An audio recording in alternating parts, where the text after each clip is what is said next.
I want to be able to let you listen to a video I did some time ago as we first got started teaching the Trust in the Lord Hour, where I have steadfastly maintained that we as a people of God can do great things, but the truth of who we are must first be exposed.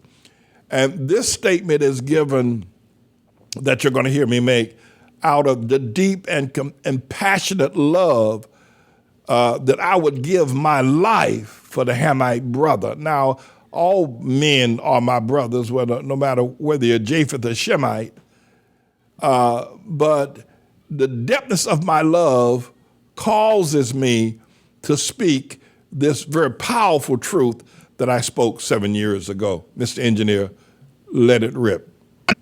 The haughtiness that's in our land today is off the charts. Everybody's got a dog in the fight. Everybody's got something to prove. The haughtiness is incredible. People claiming who they are before God. But let me just suggest something to you, and let me see what you think. You'll tell me. You don't have to accept what I say.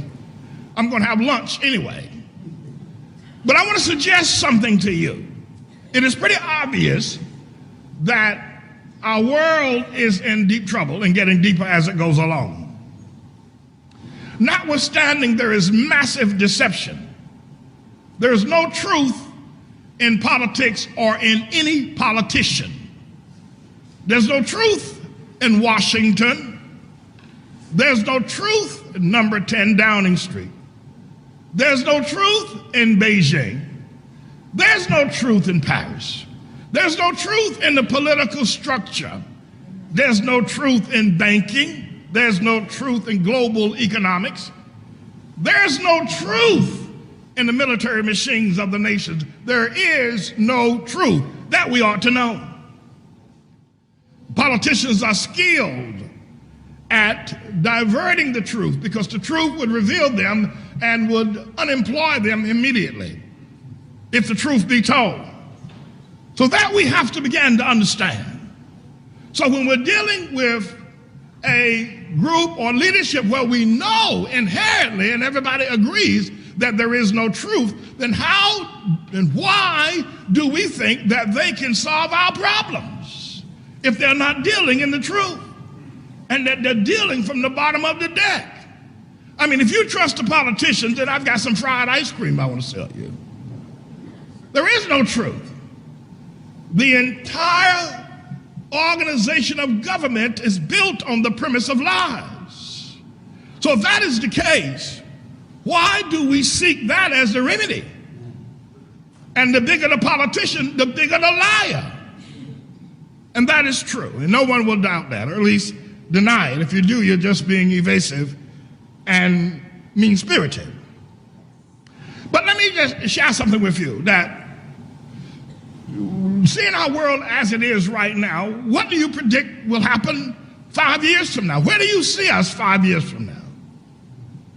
Do you see harmony between the races? Do you see the church becoming effective and finally the church marrying the Lord Jesus Christ and serving her? Or do you see the church running around like a harlot, talking about how many members they've got and how much money they have, but yet she's a wantonous harlot rather than the bride, the chaste bride of the Lord Jesus Christ? Where do you see us going 5 years from now? Or 10 years from now, should Jesus tarry?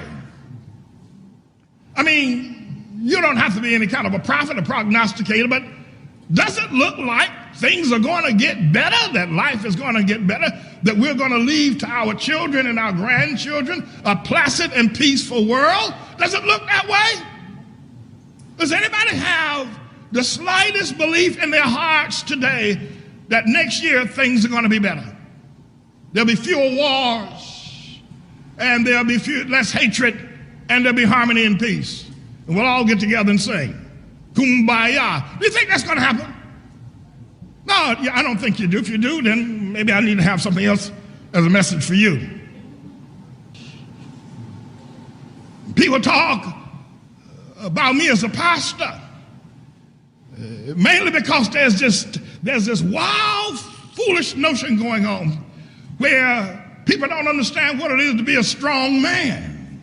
They're so used to weak, hustling men that when they see a strong man, they think there's something amiss. But I'm talking about men that are equitized. And by equitized, I mean that because you're a homeowner, you've got a vested interest, you've got equity. And we're talking about equity from the tune of $100,000 to as much as an average of $20 million. I mean, every man you see on the streets of Harlem, whether he's over at the Pathmark supermarket or there, whether he's down here on 116th Street, or whether he's walking up and down 125th Street, 145th Street, every man that you see in this community is equitized. When you see him, you know that he's worth at least in equity $100,000 and probably as much as $20 million. There's no man with zero worth. There is no man with only his Social Security check month-to-month living. There is no man that's not equitized. Imagine the kind of power that was sent when you got that many men with that much money in equity, money they're not even using, just money that they have as a result of their investments, money that they have as a result of their prudence, money that they have as a result of them hearing what God has said. Imagine what that would be like. I guarantee you, with that kind of money and equity, a man is now secure. His family is secure. He is secure. You know, money does change people, I have to tell you. But when a man is that secure, he acts differently. You follow what I'm saying? When a man doesn't have nothing and he's living from penny to penny, he will do anything. And there's probably nothing that he will not do. But when a man has equity and he's assured, then he has principles by which he lives. And so imagine what would happen in this community were that the case. And of course, this equity, of course, will be in homes or in businesses or the investments that this man would do because he's been led by James David Manning and the teachings of ATLAH. But come on, let's move further. We're talking about saving our nation. We're talking about, we ought to realize by now, one ought to be ready to say, well, my God, if Nelson Mandela couldn't save South Africa, if Dr. King's work and whatever else is going on in America right now, and we've got perhaps one of the worst racial conditions going on. We got hatred between the races. We got poverty off the charts. We got 1 out of every black man don't have a job. We got 70 to 80% of every woman don't have a man, but she got children, leading households. There's something wrong somewhere. There's something wrong somewhere. Now, to beat that old dead horse and say that the white man is doing it, that is the silliest, most asinine, foolish thing I've ever heard. Because if you say 70 to 80% of every homes are headed by women and not by men, and to say the white man is the reason for that, if you believe that, you might as well just give up. Because essentially what you're saying, we can't beat the white man. He's too much for us. We can't beat him. We tried, we marched on him, we cussed him out, but he's still beating us. Every time we turn around, he's beating us. He keeps us down in the gutter. He keeps us running away from us. The white man keeps beating us. We can't beat him. It's the white man that's holding us down, is what you're saying. You're giving him credit. Because obviously, I don't think you're crazy. If he wasn't holding you down, you wouldn't volunteer to be down. So what you're saying, black man, is you're saying that the white man is better than you, far better than you. White man won't let you have enough sense to marry that woman you just knocked up. You don't have enough sense to know that or do that. White man. So obviously, that's just an excuse. That's not the real reason. That's something more systematic and more evil and more seditious. But let me just share something more with you. The men, we're talking about saving a nation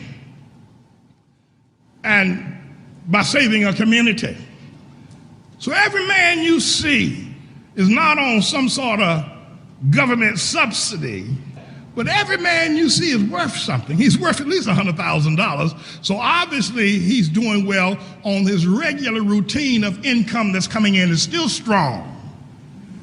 but his net worth could be anywhere from $100,000 to $10 to $20 million. He owns a home. He purchased it when he first heard about ATLAH. Purchased one of these beautiful brownstones. He got it maybe for $900,000, and now the house is worth $4 million.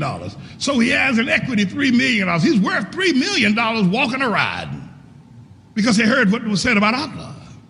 He didn't run for job programs. He didn't run for the Promise Academy. He didn't run to try to get us computers while he's buying Cadillacs. But he heard that ATLAH purchase a home, become leaders of home, owners of homes, and now he's worth $3 million after 15 years of living in the community as an upright man, as a man that God has called. Don't you see how that would dynamically change who we are as a people? But not only would these men be leaders in the home, they'd be leaders in the church. Because right now, I mean, you can say what you want. I can rail against people like T.D. Jakes. I can rail against snakes like Creflo Dollar, or cross-dressers like T.D. Jakes, homosexuals like Jakes, and you name it. If it's in the Bible, if it's in a list of unbiblical sins, in the 10 Commandments, out 10, T.D. Jakes is every last one of them. He's as close to the devil as anything I've ever seen. Y'all stand up. Now sit back down. And let you take a breather there, because having that hit you all at once could give you indigestion. But you know why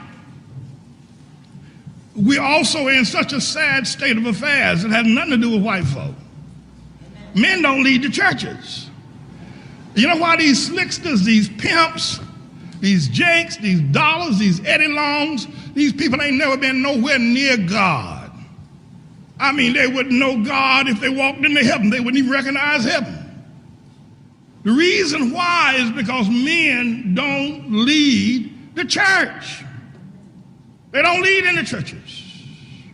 It's women that do the leading. And when men don't lead in the church, it's because of a deeper problem, because they don't lead at home. If you are not leading at home, you can't lead in the church. Now, every one of these women you see sitting up in Joel Osteen's and all these other pimps' churches, generally, they also lead their homes. They're also financially responsible for their homes. They pay the bills, they give the orders in the home.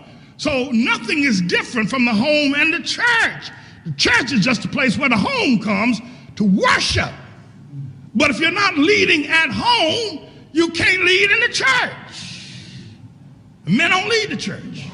Care what you say, black or white, evangelical or Pentecostal or Baptist or Methodist, men don't lead churches in America.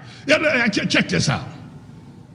You ever seen a mosque at work? You ever seen the Muslims at worship? You ever seen a bunch of Muslims at worship? What do you see? From wall to wall, from eyeball to eyeball, ain't nothing but men bowing down. All they do, they're bowing down to an idol. At least they understand the concept. We went to a Jewish church the other year. I preached in this synagogue, and these Jewish leaders split y'all up through all the women over there, women on the smaller side, cramped up, all tight, and then put the men in a big comfortable position. Y'all remember when that happened? You go to a Jewish synagogue, you see men, and more men. I was out at a Jewish event not long ago out in Brooklyn, Kush Katev Museum dinner, and there were so many men out there, Jewish men with hats on, I thought I was in a Baptist church. There were so many hats in that place that night. But you can't cure the problems of the church until you cure the problems of the home. Once you get men leading in the church, then you get a community that's structured. Now, I'm here to tell you that sporadic or incidental or occasional racial strife or killings are always going to happen. It's always going to take place, whether it be out in Howard Beach, or whether it be Amadou Diallo, or whether it be down in Sanford, Florida. What one needs to come to terms with is that these things are naturally going to take place. Listen, everybody, get a grip. Cain slew Abel. I mean, when you look at Columbine High School, won't nothing racial about that. It was all white on white. You're going to have misfits everywhere. When you look at these teenage shootings in these high schools, or just go to the post office for that matter, and look at all the people that kill each other in the post office. I mean, this had nothing to do with race. These are just the works of Satan. You're never going to stop them by marching. Only the pimps, prostitutes, and everybody else profit from this. But these incidents are always going to happen. You're never going to stop them. They're just isolated incidents. You never know where they're going to come from. I mean, if someone had known about Columbine or the most recent shooting or the Virginia Tech shooting, 31 killed, it wasn't racial. It's just the work of Satan. You're never going to get them stopped by marching or more civil rights. It ain't going to happen. And you need to get with that. That's just the way of the world. This message was anointed to create 1,000 Hamite millionaires, all living in the area of New York City known as Harlem, but now has been called ATLAH, from river to river. And being millionaires through the equitize or the equity that would be in their homes, were they to listen to me, understand the plagues and the disease of the mind, the civil rights disease, the civil rights of blaming, the ill-gotten understanding and the disease of racism and racial hatred has robbed the Hamite man of his business, professional, economic development potential, leaving him penniless and a beggar, if you will, and a hater of himself and a deserter of his family and his children.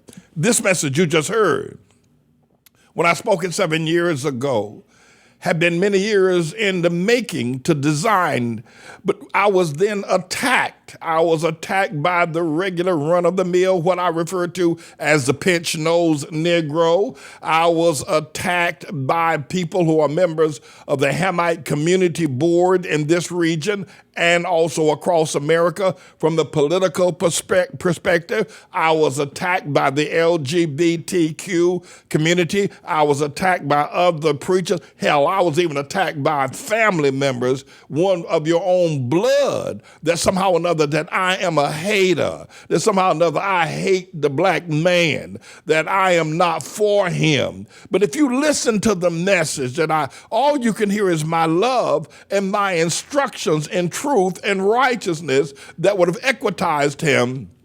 And today there'd be at least 1,000 Hamite millionaires because of the equity, because he would have purchased the homes and he would have listened to the teachings and he would have developed along the lines. I want you to hear me. I am not a hater. Now, they blasted it all of the news. The media, the New York media and the national media and the pinch-nosed Negroes have spent the last 12 years painting me as a hate preacher and painting this church as a hate church. And because they have the teachers in the schools that interact with the children, because they have the preachers as puppets on a string in the communities that are Hamite, and because they hold the powers of the news levers and of the courts and the justice systems, they are ubiquitous in their ability to reach and to tell people that I am a hate preacher, and such messages, a message that you just heard, is somehow or another the birth of hate. And so it has destroyed the integrity and destroyed the professional equitization of the people. And guess who are now 1,000 millionaires who were not millionaires 7 years ago? Guess who is 1,000 equitized millionaires in the community of Harlem at this present. It's the Japheth brother. It's the one that comes out of the universities. It's the one that works in the political caucus. It's the one that lauds himself as a god and a shepherd to the underlings of Hamites who go to great schools or get opportunities to work in government or in banking and get an opportunity to make a name for themselves or get an opportunity to be a rapper or an athlete. These same people that have called me a hater are now millionaires because they have taken the children, the Hamite children or the Hamite men's houses, taking their professional status, and they have now owned the millions in equity, and the Hamite brother is now more increasingly on the streets, living in shelters, on drugs, separated from his family, estranged from the truth, and getting deeper and deeper in the abyss and blasphemy of LGBTQ, while the Japheth brother LGBTQ and the likes of the Columbia University types is still of the west side by that entire junction from Manhattan Projects all the way down to 125th Street, where they literally closed down a McDonald's on 125th Street to put up the, if you will, Columbia University propaganda building machines. And they have relentlessly, and religiously told everybody, I'm a hate preacher. But that's love. What you just heard was love. But I'm not going to stop. I'm not discouraged. But I want you to wake up, my brother. Wake up, brother. Wake up. Don't you see? They have taken from you what I've tried to give to you. Come to Harlem. Or go to Fort Greene. Wake up. I tried to give it to you. They took it. And they took it by defaming, by lying, by blaspheming me, because they knew that I was a voice that would create literally thousands upon thousands of millionaires and great fathers in the community. And so they continue to lie and to promote and to use the courts and to use the pensioner's Negro to tell you I'm a hater. I'm not a hater. I'm a lover. I'm a brother. I'm a stomped down brother. I'm a dyed in the wool brother. And I'm a brother will not be defeated. I'm not through. I shall return. And all the properties taken from you by the lies that they spread against me as a hater will be returned to you. Stay tuned. I'm not through. I will be back.